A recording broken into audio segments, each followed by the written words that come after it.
Yo, and what is up, Sledge Nation? Thank you for checking out Sledgehammer TV tonight. On tonight's edition of SmackDown, the Go Home edition for this Sunday's Hell in a Cell pay-per-view event, Roman Reigns and Rey Mysterio actually had their Hell in a Cell match for the Universal Championship, which was scheduled for Sunday, but for some unforeseen reason was moved to tonight's episode of SmackDown, because nothing hypes up a gimmick pay-per-view more than giving away that gimmick in a match for free on live television just 2 days before that actual pay-per-view takes place. And we are going to talk about all of that and so much more as we go over everything wrong with tonight's episode of SmackDown right here and right now. My name is Nick Nightmare. You are watching the Sledgehammer Wrestling Show SmackDown Review and Reaction Show. Let's do it.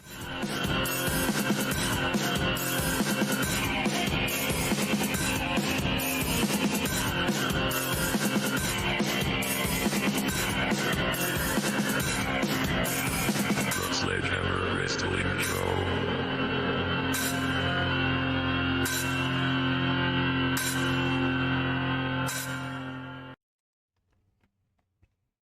And just like that, WWE shows you guys just how unimportant the Hell in a Cell match has become. A once very proud staple of the WWE that was used to blow off feuds with tremendous heat behind it, real fan investment into it, and a real story that got everybody invested into it as well.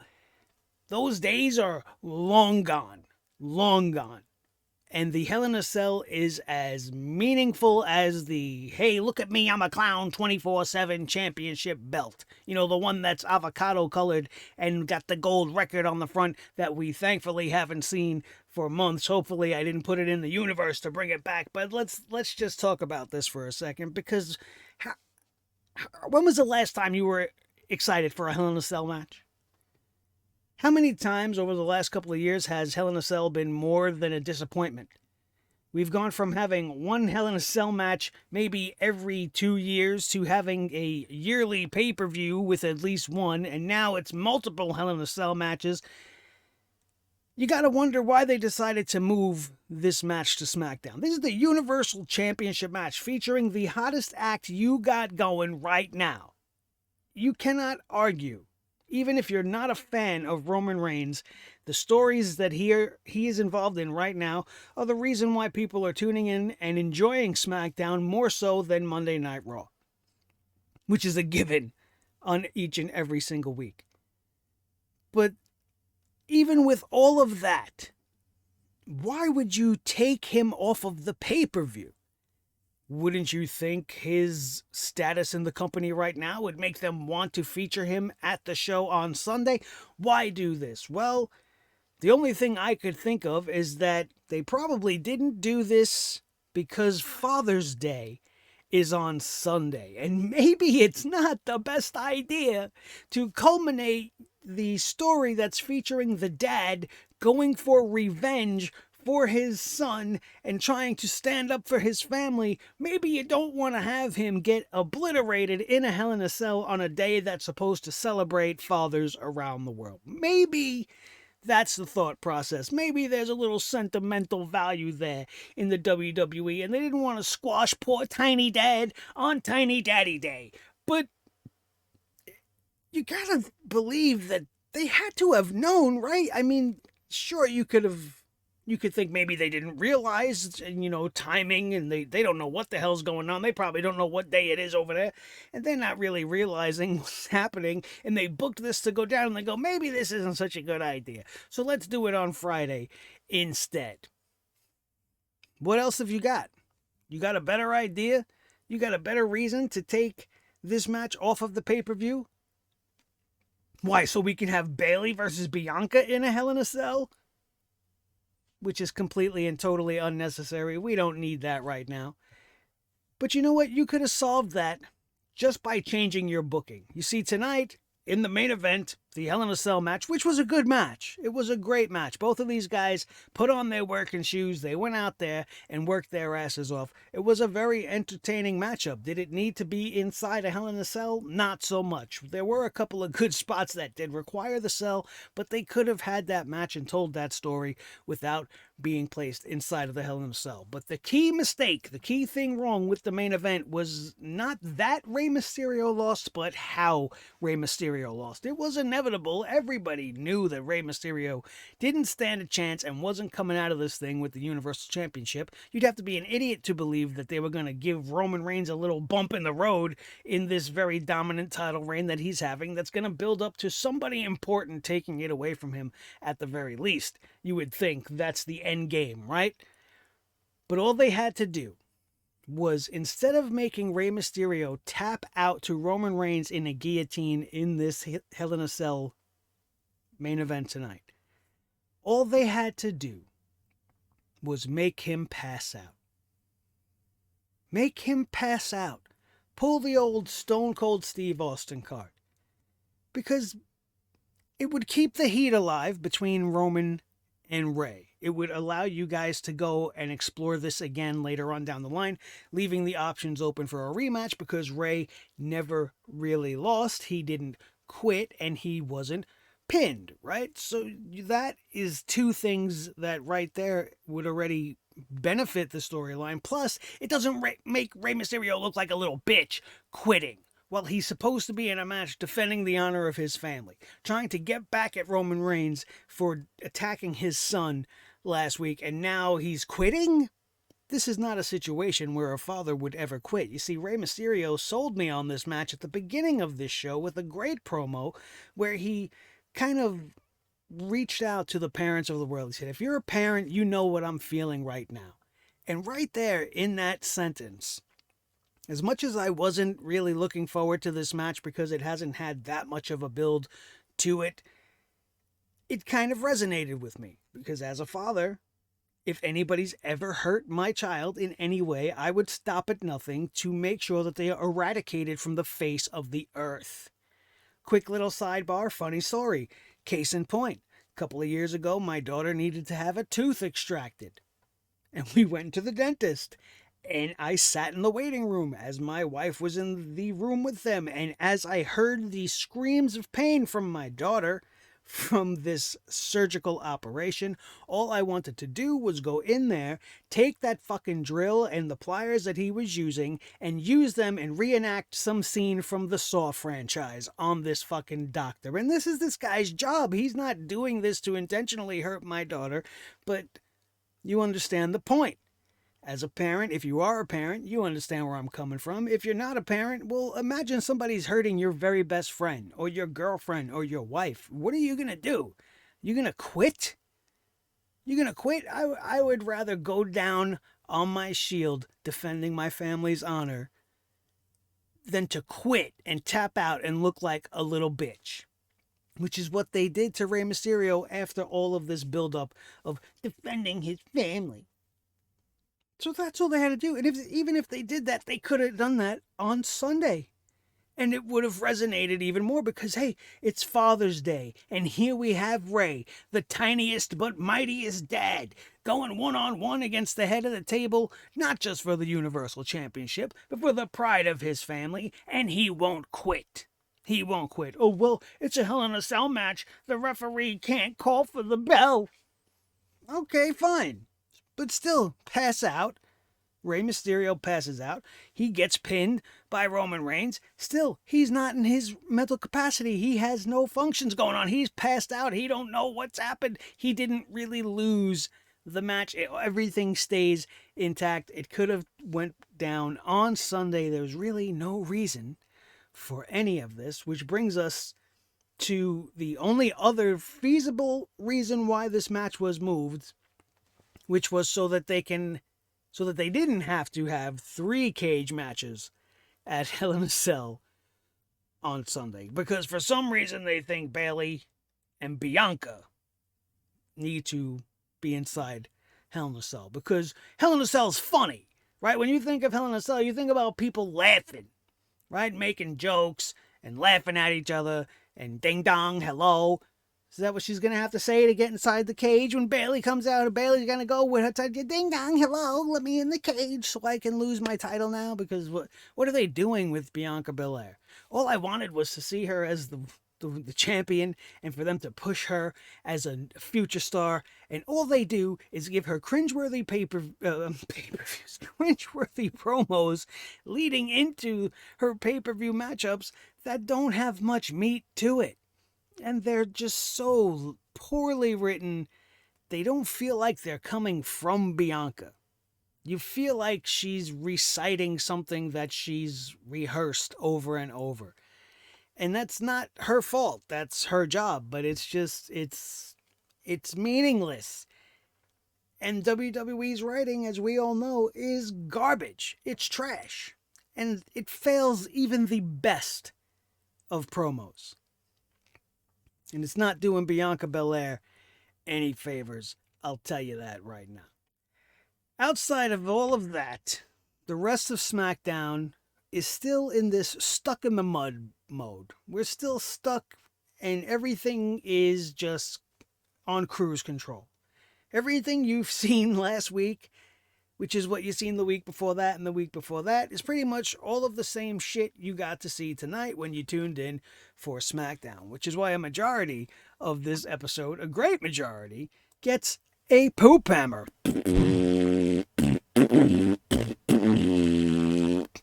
Sorry. I mean, most of the matches were fairly good tonight. The in-ring action, as always on SmackDown, is great. But when I'm seeing Apollo Crews in the ring with Big E, who's being teamed again with Kevin Owens, and all of this is to debut Commander Aziz Yabba Dabba Azuzu, who should just have had a singles match to show us how impressive he is. It didn't need to involve Big E, didn't need to involve Kevin Owens. You could have easily have picked somebody else for this man to squash and hold off his encounters with both Big E and Kevin Owens for a later date. Maybe make them important, maybe make it feel special. I don't know. But this is a throwaway tag team match. I mean, the action, like I said, was fine. They wanted to focus everything on Commander Yabba Dabba Azuzu Boo Boo Bee Bee Bee Z's. I don't know why I keep making a new name for him every time I say it, but it is what it is. Listen, the guy's impressive, right? He's another big man in the ring. I think he moves a little bit better than Omos. But, you know, the jury's still out. We got to see where they go. Last time we seen this guy doing anything was in the Raw Underground, and nothing good has come out of that. So hopefully he can erase that stain. Maybe this Commander thing can go forward. Speaking of Omos, don't you think maybe he would have been a better fit for Apollo Crews? Not because of the color of his skin or any stupid thing like that. So don't even come at me from that direction. Just simply from a packaging standpoint. It would just look so much more impressive. The 7-foot-tall, gigantic Commander Omos. You know, you could have really gotten it over. I think it would have made sense. Especially since most people know Dabba-Kato, and we had seen him before competing in the Underground. We had no idea about Omos. He was just the guard at the door of the Underground. Maybe that would have been a better fit. But that's just me. Let me know if you agree with me down in the comments below. This match seen Commander Aziz be victorious in his debut, getting the win with the Nigerian Nail, thanks to Sami Zayn causing a little bit of distraction, because we can't have a WWE show without a distraction finish, of course. But there it is. And Sami Zayn thought it was extremely hysterical to see Kevin Owens get the Nigerian Nail, not once, but twice, as Aziz attacked KO again after the match.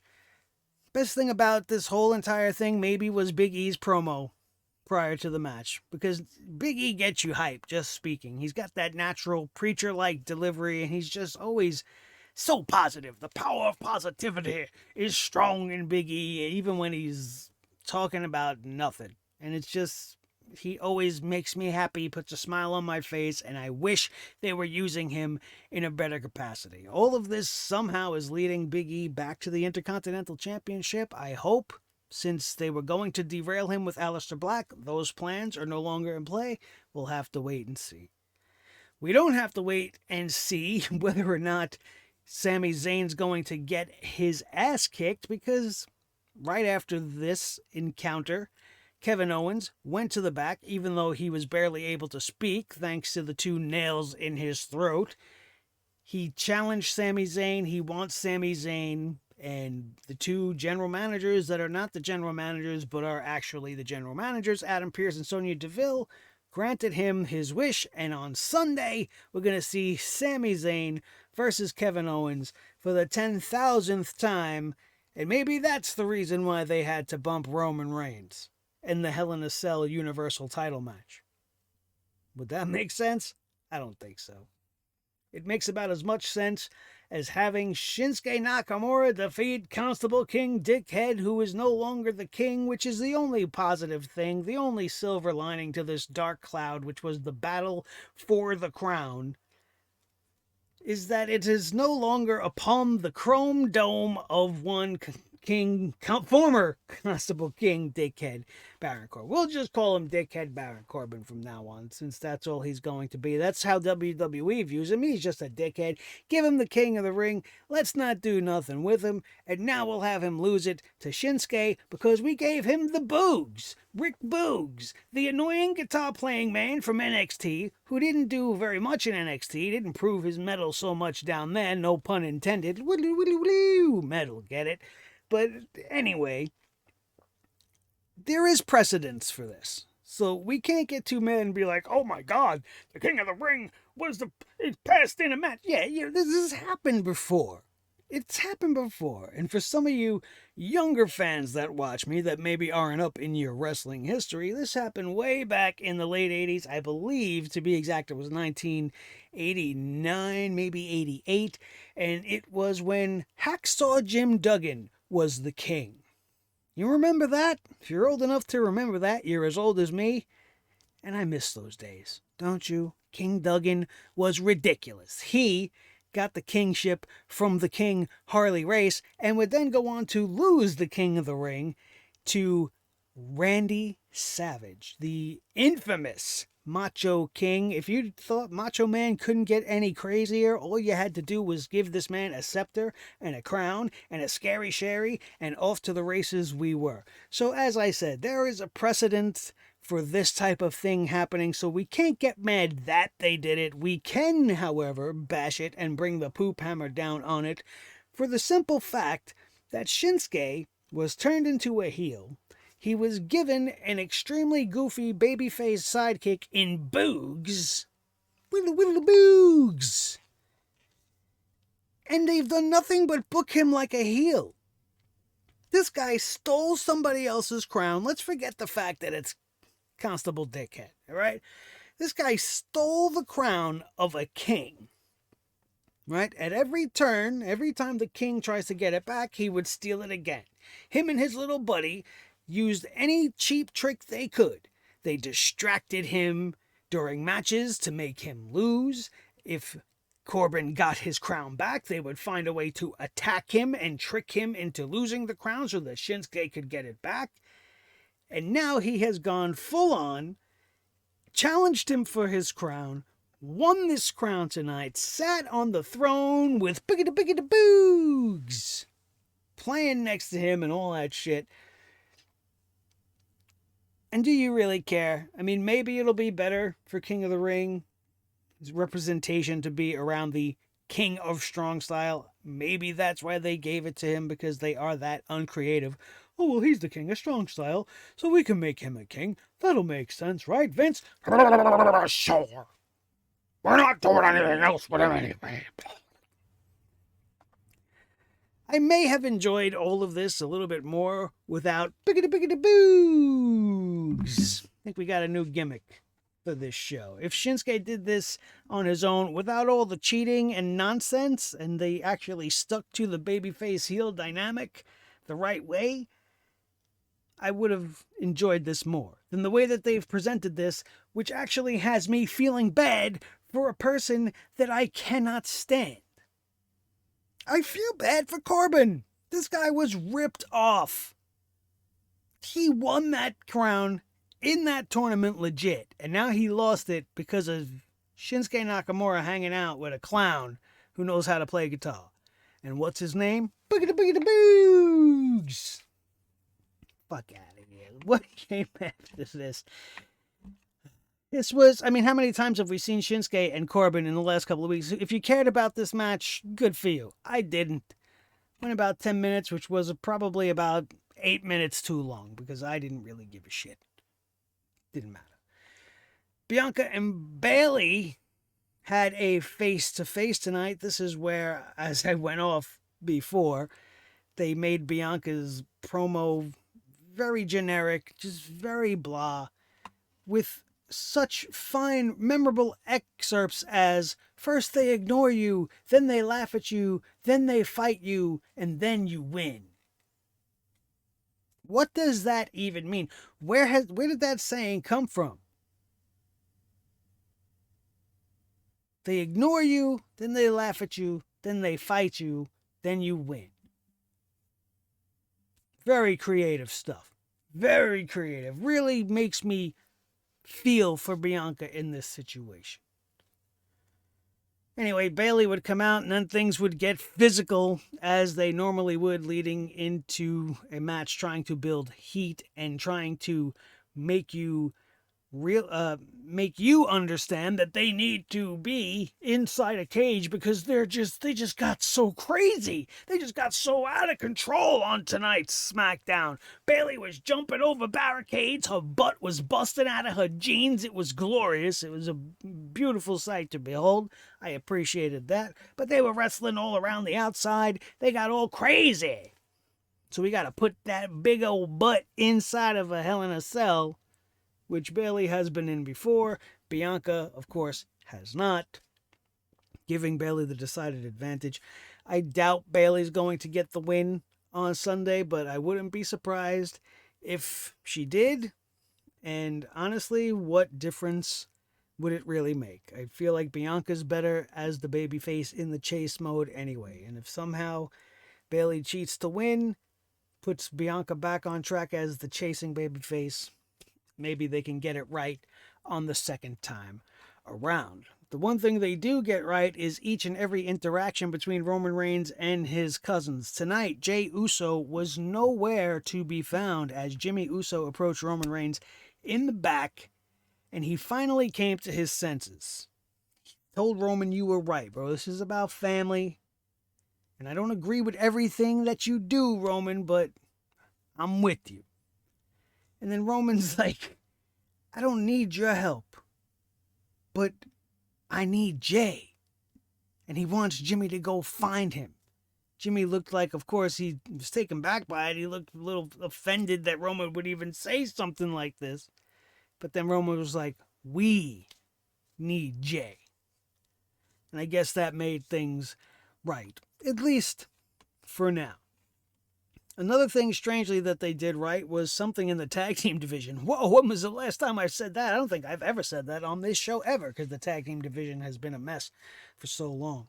And although we have seen the Alpha Academy and the Street Profits back and forth for a number of weeks now, what they did tonight is kind of standard tag team booking, and I'm all right with it. We had a match scheduled. We were supposed to have Otis versus Angelo Dawkins, coming off of what they did to Montez Ford last week. He was injured in his attack by Alpha Academy last week. He's not in attendance tonight.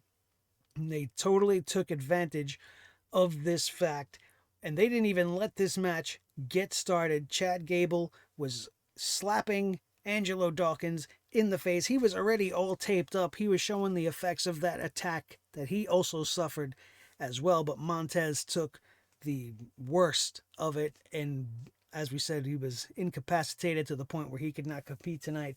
But Gable and Otis just beat the snot out of Angelo Dawkins here. This match never ever got started. Otis looked very impressive. There was a nice double team. It was like a German suplex clothesline double team. It was a great move. I liked it. It's effective. While the one partner's out, you take advantage of the other partner. They're acting like a heel team, which is what they are. So I respect it. I enjoyed it. It was short, it was sweet and effective. More stuff like this, less stuff like everything else. For example, we had Seth Rollins. Rollins time. He wasn't dressed too poorly this time. His drip was all right.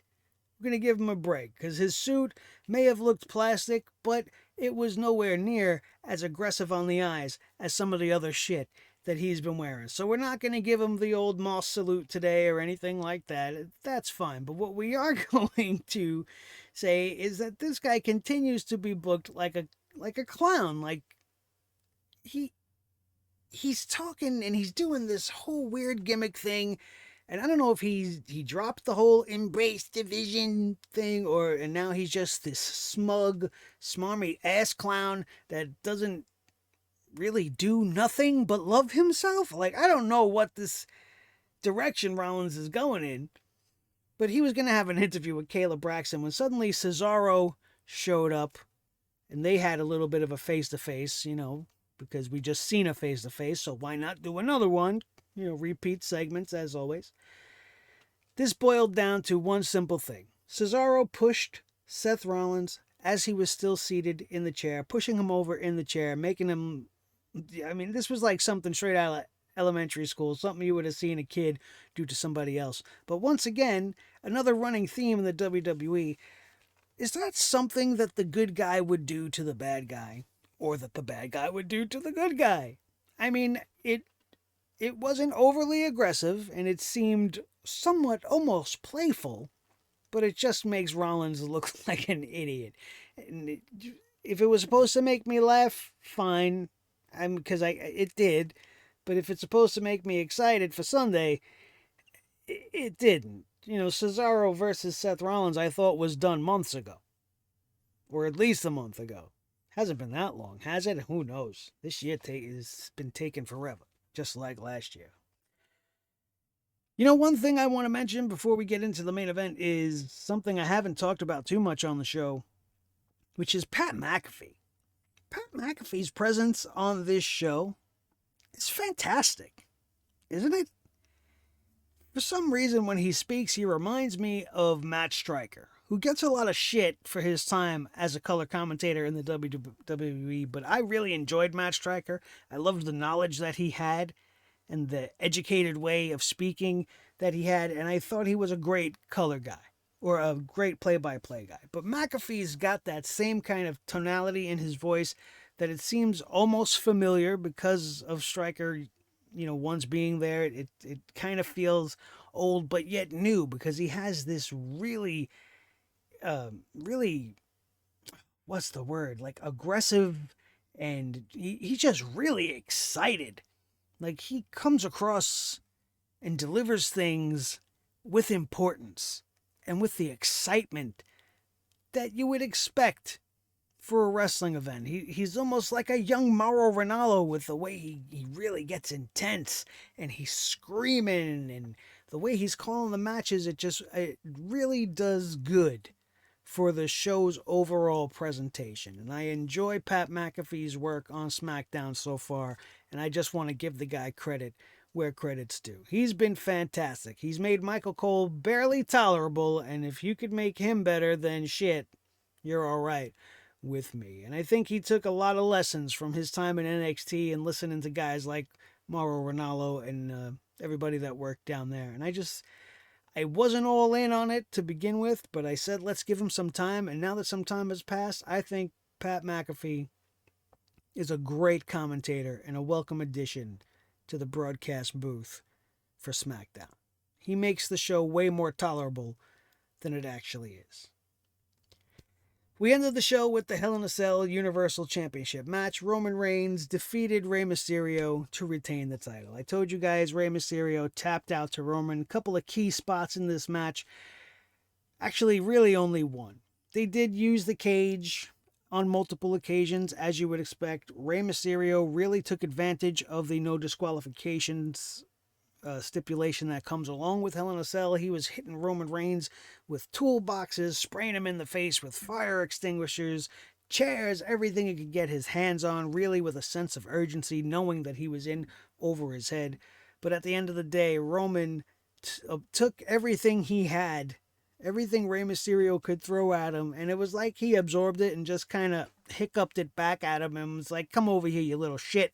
And he got him, and he picked him up in a powerbomb position and tossed him the same exact way he threw Dominic last week, but this time, instead of going to the floor, Rey Mysterio, of course, being inside the cell, went into the cage. He then would get back in, only to get choked out by a guillotine. The match that they had was really, really good, with the exception of going to commercial. And that's the one thing, like going to commercial during a Hell in a Cell match, like right there, when you realize that you have to do something like that, you should be rethinking this.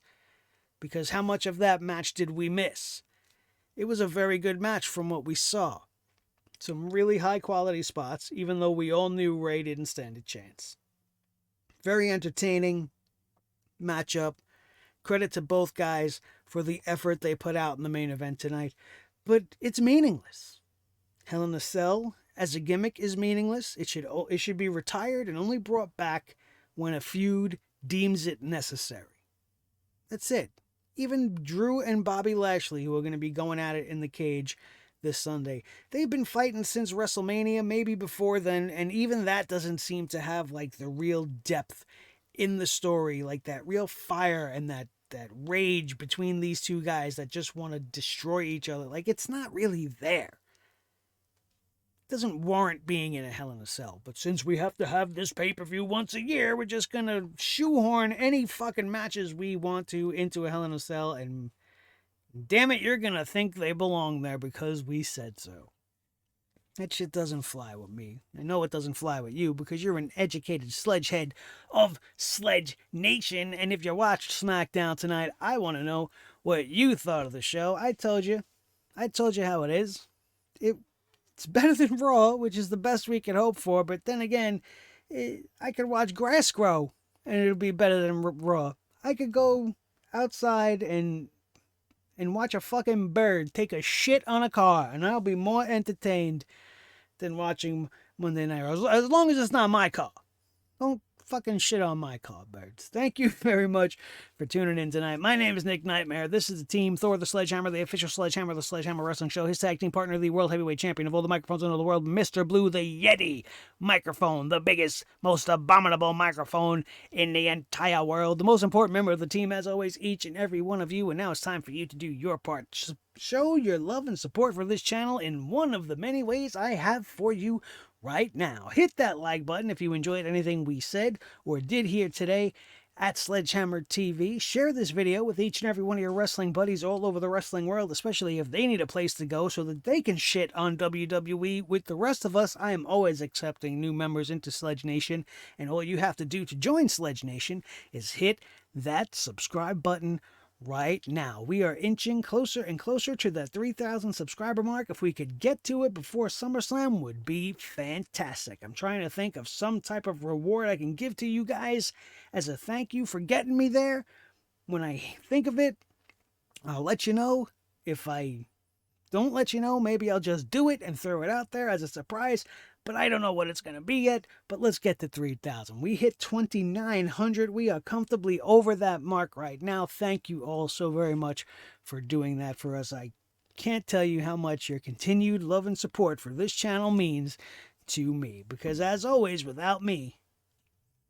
no, let's try that again. Without you, there is no me. You're going to exist whether you fucking watch me or not. But I'm not going to be here on the YouTube in your screen with you unless you say so. And I appreciate the fact that you did. We are 35 minutes deep, so let's wrap this baby up. If you missed anything that we had on the channel, it will be linked in the annotations up above. My Resident Evil playthrough, my hammering of Monday Night Raw, our pay-per-view coverage, our review, or reaction rather, to the Masters of the Universe trailer, which is vastly becoming a very hot topic in the entertainment industry.